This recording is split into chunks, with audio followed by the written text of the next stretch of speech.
ஜூலை மாத இறுதியில இருந்து மருந்து இறக்குமதியாளர்களுக்கு அநேகமாக வரிகளை விதிப்பேன் அப்படின்னு சொல்லி அமெரிக்க அதிபர் டொனால்ட் ட்ரம்ப் கூறியிருக்கின்றார்.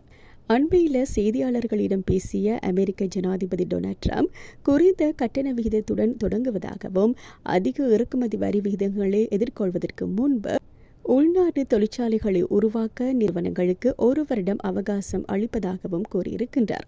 ஆஸ்திரேலிய ஏற்றுமதிகள் ஏற்கனவே 10% வரிக்கு உட்பட்டுள்ளன. அதே நேரத்தில் ஆகஸ்ட் 1ஆம் தேதி முதல் இது 15 அல்லது 20% உயரக்கூடும் அப்படின்னு டொனால்ட் ட்ரம்ப் கூறியிருக்கின்றார். மாட்டு இறைச்சிக்கு பிறகு ஆஸ்திரேலியாவில் இருந்து அமெரிக்காவிற்கு ஏற்றுமதி செய்யப்படக்கூடிய 2வது பெரிய ஏற்றுமதி மருந்து பொருட்களாக காணப்படுகின்றன. இதன் ஆண்டு மதிப்பு $1.6 பில்லியனுக்கும் அதிகமாகும் அப்படின்னு சொல்லியும் பொருளாதார சிக்கலான ஆய்வகம் தெரிவித்திருக்கார்.